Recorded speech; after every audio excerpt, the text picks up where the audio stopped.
മഴത്തോരു മുമ്പയുടെ നാളത്തെ episode review വിശേഷങ്ങളിലേക്ക് എല്ലാവർക്കും സ്വാഗതം. ഡെയിലി അപ്കമിംഗ് റിവ്യൂ വിശേഷങ്ങൾ കേൾക്കാൻ താല്പര്യമുണ്ടെന്നുണ്ടെങ്കിൽ ചാനൽ ഒന്ന് സബ്സ്ക്രൈബ് ചെയ്തും വീഡിയോ ഒന്ന് ലൈക്ക് ചെയ്ത് കാണാനും ശ്രമിക്കണേ. രോഹിത്തിനെ കോളേജിലേക്ക് തിരിച്ചെടുക്കുന്ന കാര്യത്തെക്കുറിച്ച് സംസാരിക്കാൻ വേണ്ടി അലീനയും അതുപോലെ രോഹിയും കൂടി മാനേജർ അച്ഛനെ കാണാൻ വേണ്ടിയിട്ട് പോകുന്നുണ്ട്. അദ്ദേഹമായിട്ട് സംസാരിച്ചുകൊണ്ടിരിക്കുമ്പോൾ അച്ഛനാണെങ്കിൽ ഭയങ്കര കടിശക്കാരനാണ് കേട്ടോ.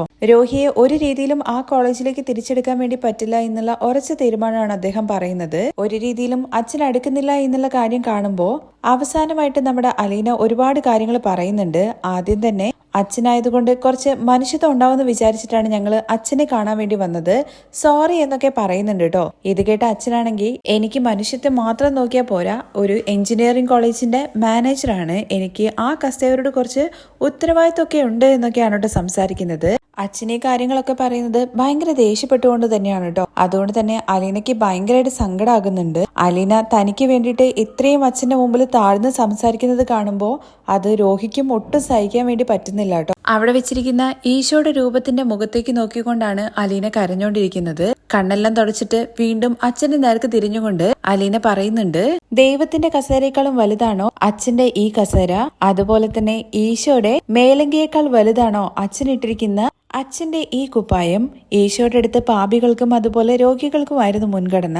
എന്നാ ഇവിടെയോ കണ്ണുനീര് കൊണ്ട് തന്റെ പാപം കഴുകിയ പാപിനിയോട് ഈശോ ക്ഷമിച്ചു. കോടതി വരെ തെറ്റുകാരനല്ല എന്ന് പറഞ്ഞ് ഇവനോട് അച്ഛൻ ക്ഷമിക്കാൻ വേണ്ടിട്ട് തയ്യാറല്ല അല്ലേ? കളക്കാൻ വേണ്ടി കൊണ്ടാണ് നമ്മുടെ അലീന ഈശോയുടെ പല കാര്യങ്ങളും പറഞ്ഞ് അച്ഛനെ ഒരുപാട് കാര്യങ്ങൾ ഓർമ്മപ്പെടുത്തുന്നത്. നല്ല ആട്ടിടയന്റെ ലക്ഷണം വരെ നമ്മുടെ അലീന പറയുന്നുണ്ട് കേട്ടോ. 100 ആടുകളെ മേയിച്ചുകൊണ്ട് ഒരു ആട്ടിടയൻ പോകുന്ന സമയത്ത് അതില് ഒരു ആടിനെ കാണാതായി കഴിഞ്ഞു കഴിഞ്ഞാൽ അതിന് വിട്ടുകളയാതെ ബാക്കി 99 ആടുകളെയും അവിടെ നിർത്തിയിട്ട് ആ ഒരു ആടിനെ തെരഞ്ഞു പോകുന്ന ഒരാളാണ് യഥാർത്ഥ ആട്ടിടയൻ. കാണാതായ ആ ആട് അച്ഛന്റെ മുമ്പിൽ വന്ന് കരഞ്ഞിട്ടും അച്ഛന് ആ ആടിനെ വേണ്ട, അച്ഛന് സ്വീകരിക്കാൻ വേണ്ടിയിട്ട് മനസ്സില്ല. അലീന പറയുന്ന കാര്യങ്ങളെല്ലാം സത്യം തന്നെയാണല്ലോ. അതുകൊണ്ട് തന്നെ അച്ഛന് അവരുടെ മുമ്പിൽ പിടിച്ചു നിൽക്കാൻ വേണ്ടിയിട്ട് ചെറിയൊരു ബുദ്ധിമുട്ടുണ്ട്. പക്ഷെ അച്ഛനാണെന്നുണ്ടെങ്കിൽ അതൊന്നും കാണിക്കാത്ത മട്ടിൽ ഇങ്ങനെ നിൽക്കുവാണ് കേട്ടോ. അലീന കൂടുതലായിട്ടൊന്നും സംസാരിക്കാതെ ഞങ്ങൾ പോവാണെന്ന് പറഞ്ഞിട്ട് അവിടുന്ന് രോഹിത്തിനെയും കൂട്ടിയിട്ട് ഇറങ്ങുന്നുണ്ട്. അവര് പോയി കഴിഞ്ഞതിന് ശേഷം അച്ഛൻ ചിന്തിക്കുന്നത് നമ്മുടെ അലീന പറഞ്ഞിരിക്കുന്ന ഓരോരോ വാക്കുകളും. അലീനയും രോഹിയും തിരിച്ചെത്തിയ ഉടനെ തന്നെ കൃഷ്ണമോള് കാര്യം അന്വേഷിക്കുന്നുണ്ട് കേട്ടോ. അച്ഛൻ ഒരു രീതിയിലും അടുക്കില്ല എന്നുള്ള കാര്യം മനസ്സിലായി എന്നുള്ള കാര്യം വ്യക്തമാക്കുന്നുണ്ട്. തുടർന്ന് രോഹിയാണെന്നുണ്ടെങ്കിൽ മുകളിലേക്ക് കയറി പോവാണ് കേട്ടോ. അത് കഴിഞ്ഞ് ബാലേന്ദ്രൻ വരുന്നുണ്ട്. പോയ കാര്യം എന്തായെന്ന് ചോദിക്കുമ്പോ അലീനയുടെ ഭാവം കാണുമ്പോ തന്നെ ബാലേന്ദ്രന്റെ കാര്യം മനസ്സിലാവുന്നുണ്ട് കേട്ടോ, ഒന്നും നടന്നിട്ടില്ല എന്ന്. ഇത് കേട്ട ബാലേന്ദ്രൻ, ഞാൻ അപ്പോഴേ പറഞ്ഞതല്ലേ ആ മാനേജർ അച്ഛനെ കുറിച്ചിട്ട്, ധാർമ്മിക മതത്തിൽ അധിഷ്ഠിതമായിട്ട് ജീവിക്കുന്ന ഒരു മനുഷ്യനല്ലേ അത്. ആ കോളേജിന്റെ പ്രവർത്തന രീതിയും അങ്ങനെ തന്നെയാണ്. അതുകൊണ്ടാണ് പ്രശ്നം. അങ്ങനെ കാശ് കൊടുത്തിട്ട് ഒതുക്കാൻ വേണ്ടി പറ്റുന്ന ഒരു മാനേജ്മെന്റ് അല്ല ഇത്. പശ്ചാത്തപിക്കുന്നവരോട് ക്ഷമിക്കാൻ വേണ്ടി പറ്റില്ലെങ്കിൽ പിന്നെ എന്ത് ധാർമ്മികതയാണ് അച്ഛ എന്നാണ് കേട്ടോ അലീന ചോദിക്കുന്നത്. ഏത് പാപികൾക്കും പശ്ചാത്തപിക്കുന്നവർക്ക് മുൻഗണന കൊടുക്കണം എന്നൊക്കെ അലീന പറഞ്ഞത് കേൾക്കുമ്പോൾ അതൊക്കെ ചുമ്മാ വാദിക്കാൻ വേണ്ടിയിട്ട് പറയാം. പക്ഷേ യഥാർത്ഥ ജീവിതത്തിൽ അതൊന്നും ഉൾക്കൊള്ളാൻ വേണ്ടിയിട്ട് ആർക്കും പറ്റത്തില്ല. അതിനുശേഷമാണ് കേട്ടോ രോഹിത് എവിടെയെന്നുള്ള കാര്യം ബാലേന്ദ്രൻ ചോദിക്കുന്നത്. അവൻ മുകളിലേക്ക് പോയി എന്നും അവിടെ വെച്ചിട്ട് ഒരുപാട് വിഷമിച്ചു. അവന് ഭയങ്കര വിഷമിച്ചിട്ടാണ് മുകളിലേക്ക് കയറി പോയത്. അവിടെ വെച്ച് കരയുകയും ചെയ്തു. അതിനിടയ്ക്ക് നമ്മുടെ കൃഷ്ണമോളാണെന്നുണ്ടെങ്കിൽ സ്പെഷ്യൽ ലൈം ജ്യൂസ് ഒക്കെ ഉണ്ടാക്കിയിട്ട് കൊണ്ടുപോയി കൊടുക്കുന്നുണ്ട് കേട്ടോ. രണ്ടുപേരും മേടിക്കുന്നൊക്കെ ഉണ്ട്. അലീനയാണെന്നുണ്ടെങ്കിൽ രോഹിക്ക് കൊടുത്തോ എന്നുള്ള കാര്യം ചോദിക്കുന്നുണ്ട് കേട്ടോ കൃഷ്ണമോൾ. അടുത്ത ട്രിപ്പ് അങ്ങോട്ടേക്കാണെന്ന് കൃഷ്ണമോൾ പറഞ്ഞിട്ട് രോഹിക്ക് കൊണ്ടു കൊടുക്കാൻ വേണ്ടിയിട്ട് പോകുന്നുണ്ട്. ജ്യൂസ് മേടിച്ച് കയ്യിൽ വെച്ചിട്ടും നമ്മുടെ അലീനയുടെ മുഖത്താണെന്നുണ്ടെങ്കിൽ ഭയങ്കര ഒരു സങ്കടഭാവമാണേ. അത് കണ്ട് ബാലേന്ദ്രനാണെന്നുണ്ടെങ്കിൽ നീ നിരാശപ്പെടണ്ട എന്ന് പറയുന്നുണ്ട് കേട്ടോ. എനിക്ക് നിരാശയൊന്നുമില്ല അച്ഛാ, എനിക്ക് പ്രതീക്ഷയുണ്ട് എന്തെങ്കിലും ഒരു വഴി തെളിഞ്ഞു വരുമെന്ന്. എനിക്ക് രോഹിയുടെ കാര്യം ആലോചിച്ചിട്ടാന്ന് പറയുമ്പോ അവൻ ഓക്കെ ആയിക്കോളെന്ന് പറഞ്ഞ് അലീനയെ സമാധാനപ്പെടുത്തിക്കൊണ്ട് ബാലേന്ദ്രൻ അവിടുന്ന് പോകുന്നുണ്ട് കേട്ടോ. തുടർന്ന് കാണിക്കുന്നത് വൈജയന്തിയാണെന്നുണ്ടെങ്കിൽ രോഹി കോളേജിൽ പോയിട്ടുണ്ടായിരുന്നു എന്നുള്ള കാര്യങ്ങളെ കുറിച്ചിട്ടൊക്കെ അറിഞ്ഞിട്ടുണ്ട് കേട്ടോ. അതിനെ കുറിച്ചിട്ട് അമ്മയും മക്കളും കൂടി ചേർന്നിരുന്ന് ഇങ്ങനെ സംസാരിച്ചുകൊണ്ടിരിക്കുകയാണ്. കോളേജിൽ പോയിട്ട് നടന്ന കാര്യങ്ങളെ കുറിച്ചിട്ട് ചോദിക്കുമ്പോൾ അലീന പോയിട്ടും പ്രത്യേകിച്ച് ഒന്നും നടന്നില്ല എന്ന് പറയാണേ. അപ്പോഴേക്കും നമ്മുടെ വൈജയന്തി ആണെന്നുണ്ടെങ്കിൽ ബാലേന്ദ്രൻ പോയിട്ട് നടന്നിട്ടില്ല, പിന്നെയല്ലേ അവള് പുച്ഛിക്കുന്ന രീതിയിലൊക്കെ ഇങ്ങനെ സംസാരിക്കുന്നുണ്ട്. അവൾ ആരാണെന്നാണ് അവളുടെ വിചാരം? ഒരു വീട്ടുജോലിക്കാരി മുതലാളിയുടെ മകനെ എഞ്ചിനീയറിംഗ് കോളേജിൽ തിരിച്ചെടുക്കാൻ വേണ്ടിയിട്ട് റെക്കമെൻഡ് ചെയ്യാൻ വേണ്ടി പോയിരിക്കുന്നു. അതും എഞ്ചിനീയറിംഗ് കോളേജിന്റെ മാനേജർ അടുത്ത്. ഇത് അഹങ്കാരത്തിന്റെ അങ്ങേയറ്റല്ലേ എന്നൊക്കെ ചോദിച്ചിട്ട് അലീന ചെയ്ത ആ പ്രവൃത്തിയെ ഭയങ്കരമായിട്ട് ക്രൂശിക്കുകയാണ് കേട്ടോ ചെയ്യുന്നത്. താനറ്റൊന്നും പോയി ചെയ്യൂല, മറ്റുള്ളവർ ചെയ്തു കഴിഞ്ഞു കഴിഞ്ഞാൽ, പ്രത്യേകിച്ച് അലീന ചെയ്തു കഴിഞ്ഞാൽ അതിനെന്ത് കുറ്റമുണ്ടെന്നുള്ള കാര്യം കണ്ടുപിടിക്കാനല്ലാതെ ഒരമ്മ എന്ന നിലയിൽ സ്വന്തം മകന്റെ പഠിപ്പ് നിന്ന് പോയി അതിനു വേണ്ടിയിട്ട് എന്തെങ്കിലും ചെയ്യാം, താൻ ചെയ്തിട്ടില്ലെങ്കിൽ മറ്റുള്ളവർ ചെയ്യുന്ന പ്രവൃത്തിയെ അംഗീകരിക്കാനെങ്കിലും ഉള്ള ഒരു മനസ്സ് അതുപോലെ നമ്മുടെ വൈജയന്തിക്ക് ഇല്ല കേട്ടോ. അങ്ങനെ അലീനയെ പുച്ഛിച്ച് സംസാരിക്കുന്നത് കേൾക്കുമ്പോൾ ആരും അങ്ങനെ മിണ്ടാതിരിക്കുന്നൊന്നുമില്ല.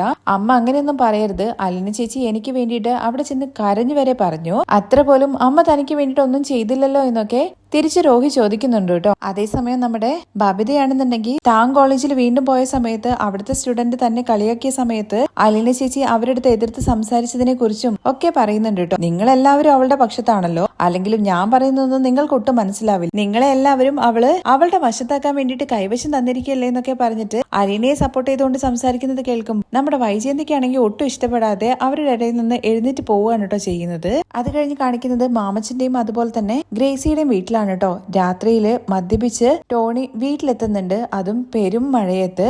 അവിടെ നിന്നുകൊണ്ട് മാമച്ചായനും അതുപോലെ തന്നെ ഗ്രേസി ആന്റിയും ഒക്കെ ഇങ്ങനെ വിളിക്കുന്നുണ്ട് കേട്ടോ. ഇതിപ്പോ ആരാണ് ഈ സമയത്ത് ഇവിടെ വന്ന് വിളിച്ചു പോകുന്നത് എന്നുള്ള മട്ടില് 3 പേരും കൂടി രേവതി കുട്ടിയും ഉണ്ട് കേട്ടോ. അപ്പൊ ചെന്ന് നോക്കുന്ന സമയത്ത് ടോണിയാണ്. ടോണിയുടെ പതിവില്ലാത്ത ആ വരവ് കാണുമ്പോ വന്നിരിക്കാനൊക്കെ പറയുന്നുണ്ടെങ്കിലും അങ്ങനെ എന്നെ ആരും വിളിച്ചു കയറ്റാനൊന്നും നിൽക്കൊന്നും വേണ്ട. ഞാൻ വന്നത് നിങ്ങളുടെ വിരുന്ന് സ്വീകരിക്കാൻ വേണ്ടിയിട്ടൊന്നും അല്ല. കുറച്ച് ബോധമില്ലാത്ത രീതിയിലൊക്കെയാണ് ഇവിടെ സംസാരിക്കുന്നത്. ആ സംസാരത്തിൽ തന്നെ ടോണി നന്നായിട്ട് കുടിച്ചിട്ടുണ്ട് എന്നുള്ള കാര്യം 3 പേർക്ക് മനസ്സിലാവുന്നുണ്ട്. അതിനുശേഷം എടോ എന്നൊക്കെ വിളിച്ചിട്ടാണ് കേട്ടോ മാമച്ചന്റെ അടുത്ത് സംസാരിക്കുന്നത്. തനിക്ക് തന്റെ മോൻ വലുതായിരിക്കും, അതിലുണ്ടായ കൊച്ചും വലുതായിരിക്കും, പക്ഷേ എനിക്ക് അങ്ങനെയല്ലടോ. തന്റെ മകന് ഷെറിലുണ്ടായ ആ കൊച്ചുണ്ടല്ലോ, അത് എവിടെയാന്നുള്ള കാര്യം ഞാൻ കണ്ടുപിടിച്ചു എന്നു. അതുമാത്രമല്ല എവിടെയാണെന്നുള്ള കാര്യം പറഞ്ഞു തരില്ല, ഞാൻ ചത്താലും പറഞ്ഞു തരില്ല എന്നൊക്കെ പറഞ്ഞിട്ട് അവരെ നോവിപ്പിക്കുന്ന രീതിയിലൊക്കെയാണ് കേട്ടോ നമ്മുടെ ടോണി സംസാരിക്കുന്നത്. ഇതെല്ലാം കേൾക്കുമ്പോൾ മാമച്ചനും ഗ്രേസിക്കും അതുപോലെ തന്നെ രേവതിക്കുട്ടിക്കും ഭയങ്കരമായിട്ട് വിഷമാവുന്നുണ്ട്. അവരുടെ മനസ്സ് വേദനിക്കുന്നത് കാണുമ്പോഴേക്കും രേവതിക്കുട്ടിയാണെന്നുണ്ടെങ്കിൽ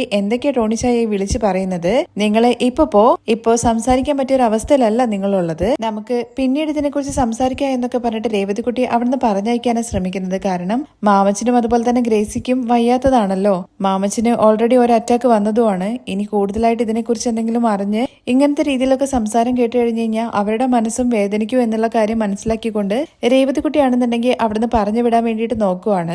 അവിടുന്ന് ടോണി പോയതിനു ശേഷം മാമച്ചനും അതുപോലെ തന്നെ ഗ്രേസിയും ഭയങ്കരമായിട്ട് വിഷമിച്ചിരിക്കുകയാണ് കേട്ടോ. ഇത് കണ്ട രേവതിക്കുട്ടി രണ്ടുപേരും എന്തിനാ വിഷമിക്കുന്നത്, ടോണി ചായൻ അദ്ദേഹത്തിന്റെ വിഷമം കൊണ്ട് കുടിച്ചു വന്ന് എന്തൊക്കെയോ ബോധമില്ലാതെ സംസാരിച്ചതാണ്, നമുക്ക് നല്ല രീതിയിൽ അവരുടെ അടുത്ത് സംസാരിച്ച് നോക്കാം. കുഞ്ഞെവിടെയാണെന്നുള്ള കാര്യം അവർക്ക് അറിയൂ എന്ന് ഉറപ്പാണെന്നുണ്ടെങ്കിൽ നമുക്കത് അവരിൽ നിന്ന് തന്നെ അറിയാൻ വേണ്ടിയിട്ട് ശ്രമിക്കാം എന്നൊക്കെ പറഞ്ഞിട്ട് അവരെ ആശ്വസിപ്പിക്കാനൊക്കെ ശ്രമിക്കുന്നുണ്ട് കേട്ടോ രേവതിക്കുട്ടി. പക്ഷേ മാമച്ചനും അതുപോലെ തന്നെ ഗ്രേസിക്കും ഭയങ്കരമായിട്ട് വിഷമിച്ചിങ്ങനെ ഇരിക്കുവാണ്. അത് കഴിഞ്ഞിട്ട് പിറ്റേ ദിവസം രാവിലെയാണ് കാണിക്കുന്നത്.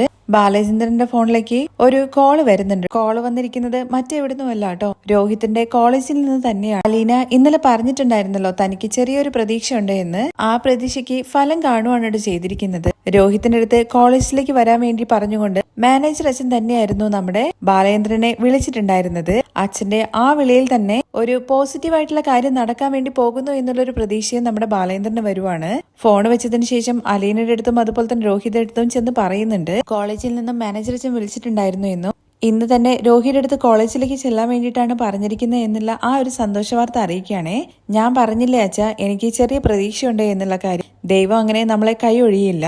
തെറ്റുപറ്റി പോയാലും താൻ ചെയ്തത് തെറ്റാണെന്നുള്ള കാര്യം മനസ്സിലാക്കിയിട്ട് പശ്ചാത്തപിക്കുന്ന ആളെ ഒരിക്കലും ദൈവം കൈ ഒഴിയില്ല എന്നുള്ള വിശ്വാസം തനിക്കുണ്ടായിരുന്നു എന്നൊക്കെ അലീന എല്ലാവരോടുമായിട്ട് പറയുന്നുണ്ട് കേട്ടോ. അങ്ങനെ അലീനയും അതുപോലെ തന്നെ രോഹിയും വീണ്ടും കോളേജിലേക്ക് ഇറങ്ങുന്നുണ്ട്. വെറും വീട്ടുജോലിക്കാരിയായിരുന്ന അലീനയെ കൊണ്ട് ഒന്നും ചെയ്യാൻ വേണ്ടി പറ്റില്ല എന്നൊക്കെ പറഞ്ഞ് കളിയാക്കിയ വൈജയന്തിക്ക് നല്ല ഗംഭീര തിരിച്ചടി തന്നെയാണ് കേട്ടോ അലീന കൊടുത്തിരിക്കുന്നത്. ആ കോളേജിൽ തന്നെ ഫൈനൽ ഇയർ വിദ്യാർത്ഥിയായിട്ട് രോഹി വീണ്ടും ജോയിൻ ചെയ്യുകയും അവന്റെ പഠിപ്പ് കംപ്ലീറ്റ് ആക്കാനുള്ള കാര്യങ്ങളൊക്കെ ചെയ്യാൻ വേണ്ടിയിട്ട് ആരംഭിക്കുകയാണ്. അലീന ഒന്നിനും കൊള്ളില്ലാത്തവളാണെന്നൊക്കെ പറഞ്ഞ് പുച്ഛിച്ച വൈജയന്തിക്ക് തിരിച്ചടി കൊടുക്കാൻ വേണ്ടിയിട്ട് കൃഷ്ണമോള് ചെല്ലുന്നുണ്ട് കേട്ടോ. ഇന്നലെ അമ്മയല്ലേ പറഞ്ഞത് വെറും വീട്ടുജോലിക്കാരിയായിരുന്നു അലീന ചേച്ചി വിചാരിച്ച ഒന്നും നടക്കില്ല എന്ന്. അതും മുതലാളിയുടെ മകനെ എഞ്ചിനീയറിംഗ് കോളേജിലേക്ക് തിരിച്ചെടുക്കാൻ വേണ്ടിയിട്ട് റെക്കമെൻഡ് ചെയ്യാൻ വേണ്ടിയിട്ട് മാനേജർ അടുത്ത് പോയിരിക്കുന്നു എന്നൊക്കെ പറഞ്ഞിട്ട് അമ്മ കളിയാക്കിയില്ലേ. എന്നാ ഒരു കാര്യം കേട്ടോ, രോഹിയേട്ടനെ തിരിച്ച് വീണ്ടും കോളേജിലേക്ക് ഇടും. അതും അലീന ചേച്ചി മാനേജറെ കണ്ട് സംസാരിച്ചതിന് ശേഷം. ഇപ്പൊ മനസ്സിലായില്ലേ വെറും വീട്ടുജോലിക്കാരിയായിരുന്ന അലീന ചേച്ചി വിചാരിച്ചാലും പല കാര്യങ്ങളും നടക്കുമെന്ന്. അമ്മയെ കൊണ്ട് ഒന്നിനും കൊള്ളില്ലാണ്ടായി പോയല്ലോ എന്നൊക്കെ പറഞ്ഞിട്ട് വൈജയന്തിയെ കളിയാക്കുന്ന രീതിയിലാണ് കൃഷ്ണമോള് സംസാരിക്കുന്നത്. ഇതെല്ലാം കേട്ടിട്ട് അങ്ങനെ കാലിമൂത്ത് അങ്ങനെ നിൽക്കുവാണ് കേട്ടോ നമ്മുടെ വൈജയന്തി.